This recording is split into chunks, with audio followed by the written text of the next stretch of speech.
Hai semuanya, kembali lagi bersama dengan Cayu dalam channel Arunika Sastra dan Kebajikan. Oke, kali ini aku bakalan bahas mengenai kuliah sambil kerja. Semua orang pasti bisa. Check it out. Oke, kali ini aku bakalan bahas mengenai tips-tips kuliah sambil bekerja, bagaimana caranya keduanya bisa berjalan dengan baik dan efektif berdasarkan pengalaman pribadi aku ya. Tips yang pertama yaitu sebelum kalian kuliah, kalian harus memastikan pertama biaya, waktu, dan juga tenaga. Oke, dari segi biaya, kalian harus memastikan bahwa gaji atau pendapatan kalian bisa mencukupi untuk kebutuhan sehari-hari dan juga untuk membiayai kuliah ya. Misalnya untuk biaya transport, uang jajan, uang tugas. Uang tugas ini biasanya digunakan untuk memenuhi tugas-tugas kuliah ya, dan itu akan membutuhkan banyak uang, tapi tergantung masing-masing prodi. Dan juga biaya SPP atau biaya bulanan dari universitas itu sendiri. Selanjutnya waktu itu penting banget digunakan untuk menetapkan kita akan kuliah di reguler apa. Misalnya kita bekerja di F&B itu otomatis liburnya di hari biasa karena dia akan ngejar waktu weekend yang ramai ya. Nah, kalian harus kuliah di kelas pagi atau bisa kuliah di reguler lainnya. Misal kalau misalkan di universitas saya waktu dulu itu ada kuliah khusus di hari Kamis, dan itu bisa berguna sekali untuk kalian yang bekerja di bidang jasa. Nah, bisa juga kalau misalkan kalian bekerjanya kayak Sabtu Minggu weekend, itu harus ngambil reguler Sabtu sih menurut saya ya, karena kalau misalkan kita ngambilnya yang kelas malam itu akan memforsir tenaga kita. Jadi kalian harus lebih bijak memilih reguler dan pastikan itu tidak bikin kalian capek meskipun kalian kerja sambil kuliah, dan itu harus dipikirkan secara matang-matang. Nah, tenaga juga penting ya guys, kalian harus pertimbangkan baik-baik tenaga, karena tenaga ini adalah kekuatan yang digunakan untuk kalian sambil bekerja, baik dari transportasi atau mental atau juga tekanan, segala macam tenaga itu memang harus kalian pikirkan baik-baik. Terlebih misalkan kalau aku sih tenaga itu untuk akses perjalanan aku dari rumah ke kampus, karena itu sangat jauh sekali dan aku mempertimbangkannya dengan menggunakan kereta. Karena yang pertama, kalau aku naik motor potensinya akan sangat besar karena aku takut banget dengan kecelakaan. Jadi aku menggunakan kereta, menurut aku itu lebih aman, dan juga aku bisa lebih istirahat karena bekerja selama 6 hari dan 1 hari libur dan digunakan untuk kuliah. Itu aku harus bijak menggunakan waktu aku supaya aku tidak terlalu capek gitu. Kalau kalian gimana? Tulis di kolom komentar. Nah, kalau misalkan kalian udah menentukan 3 aspek tadi, dari biaya, dari waktu, dan juga tenaga, kalian bisa langsung memilih universitas mana yang cocok dengan ketiganya itu. Kalian harus pilih universitas yang sesuai dengan biaya kalian, harus sesuai dengan tenaga kalian, dan juga waktu kalian tentunya. Jadi jangan memaksakan. Kalian harus pertimbangkan 3 itu baik-baik. Tips yang kedua yaitu kalian harus memastikan jurusan yang kalian pilih itu sesuai dengan kemampuan dan juga tujuan kalian kuliah. Misalnya yang pertama, aku kasih contoh, kalian itu pengen naik jabatan, misal contoh ya di perusahaan, atau pengen dipromosikan. Kalian harus ya minimal ambil teknik kimia atau teknik elektro atau teknik informatika, segala macam yang berhubungan dengan pekerjaan kalian. Nah, itu kalian harus pertimbangkan. Atau bahkan kalian juga misal dari sekolah suka mata pelajaran tertentu, kayak aku tuh suka mata pelajaran bahasa Indonesia dan aku ambil sastra Indonesia di universitas yang aku pilih gitu. Jadi meskipun aku bekerja, tapi aku ngikutin keinginan aku untuk ambil sastra Indonesia dibandingkan keinginan untuk bekerja, itu pasti kalian punya tujuan masing-masing untuk mengambil jurusan dan mengembangkan bakat kalian melalui kuliah tersebut, gitu ya kan? Tips selanjutnya yaitu gunakan waktu sebaik mungkin. Meskipun waktu luang itu ada di ketika kamu berjalan dari parkiran menuju ke tempat kerja. Hal itu aku rasakan dan aku gunakan untuk mengisi e-learning, karena yang paling jelas e-learning itu malas banget ngisinya, dan itu kalian harus isi pagi-pagi. Fix isi pagi-pagi, ketika dosen itu udah nge-up, kalian harus langsung isi, jangan ditunda gitu. Nah, buat kalian yang malas isi e-learning, tolong jangan skip e-learning, karena e-learning itu penting banget ya. E-learning itu adalah absensi yang bakal jadi pertimbangan kalian untuk up next semester. Nah, jadi jangan sembarangan juga ngisi learning, jangan asal kopas. Coba disaring dulu. Itu sebenarnya melatih narasi kita, dan kita juga bisa melatih untuk mencari data yang lebih kredibel, sumber data yang lebih dipercaya, untuk berdiskusi bersama di ruang forum diskusi e-learning. Jadi jangan males ngisi e-learning, apalagi yang suka tinggal kopas-kopas doang dan isinya mepet deadline, tolong diperbaiki ya. Jangan tunda tugas. Banyak banget nih yang nunda tugas kuliah ya, apalagi kalian yang tim kerjainnya mepet deadline, tolong berubah ya. Ingat, kita itu dikasih waktu 1 minggu. Oke, mungkin kalian capek bekerja, tapi luangkan 30 menit aja untuk mengisi tugas 1 soal. Itu aja.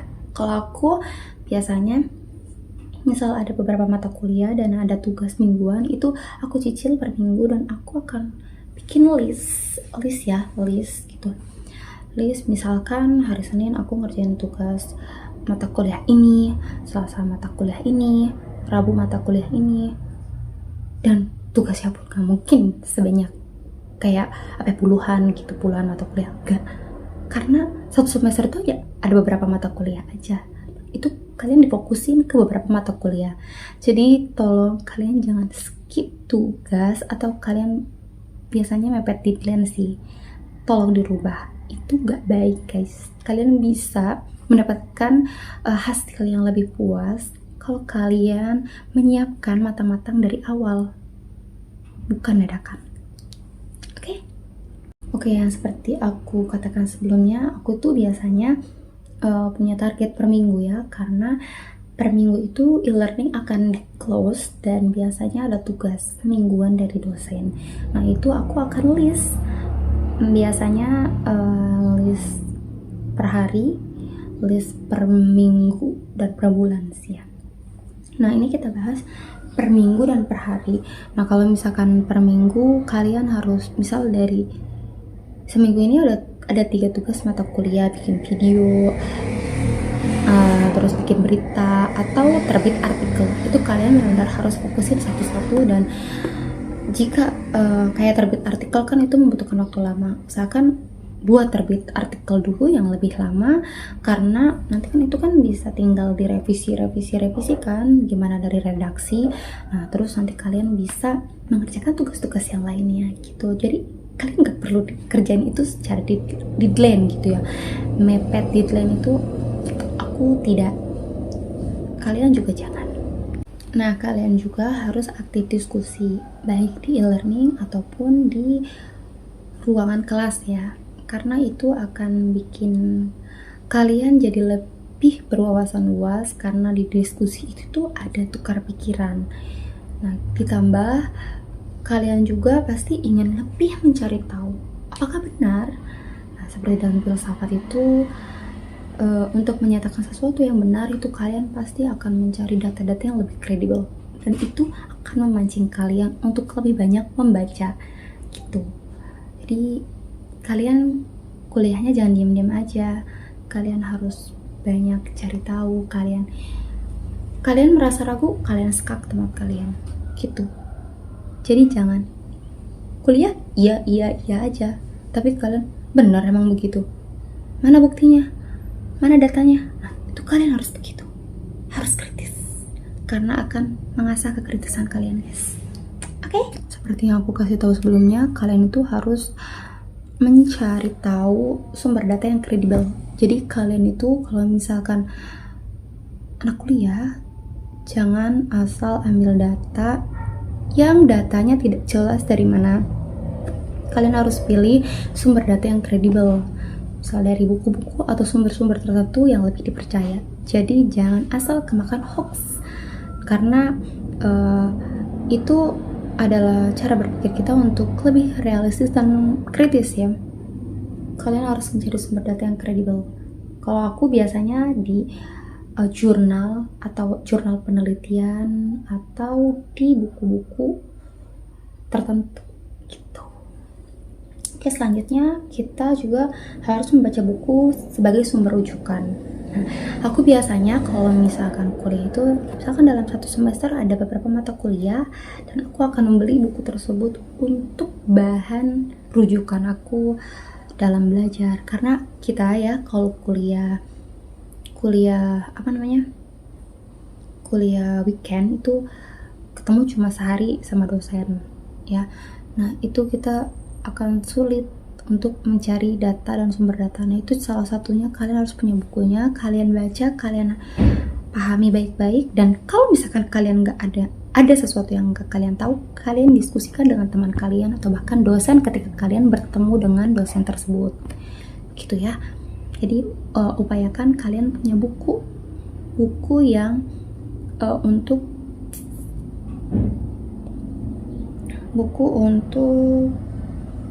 kalian belajar di rumah gitu. Jadi jangan semuanya melulu dari Google atau internet gitu, karena kalau anak kuliahan pastinya harus cari lebih kredibel.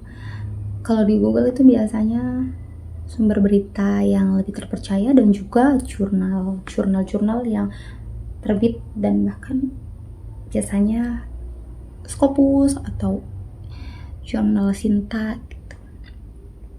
Nah kalian juga harus punya jiwa yang berjiwa saing ya. Kalau aku jujur, aku punya jiwa saing meskipun aku kayak lebih calm down tapi aku punya daya saing dalam artian diri aku sendiri. Kalau misalkan aku bisa mendapatkan sesuatu yang lebih baik hari ini,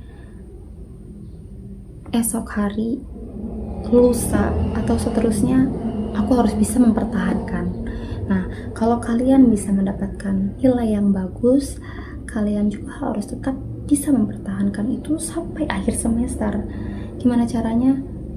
Ya bertahan, dan yang tadi saya sebutkan dari e-learning, tugas, aktif diskusi, cari sumber data yang lebih kredibel, itu kalian lakukan terus-terusan sampai semester akhir.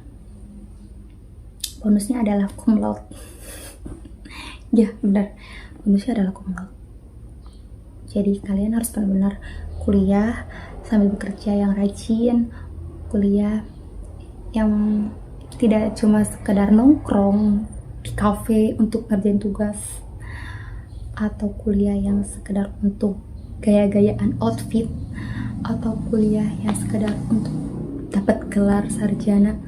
Itu big no. Kalian harus buang jauh-jauh hal yang kayak gitu.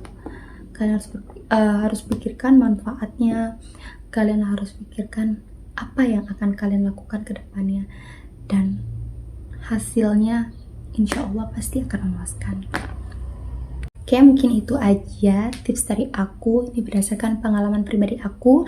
Aku nggak menyinggung siapapun. Aku mohon maaf jika ada kata-kata yang kurang berkenan di hati kalian. Terima kasih. Semoga ini bermanfaat untuk kalian-kalian yang masih bingung mau kerja sambil kuliah.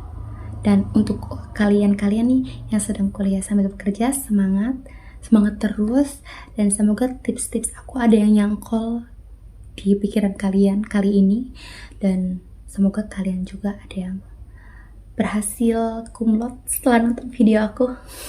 Amin. Oke, see you. Wassalamualaikum warahmatullahi wabarakatuh.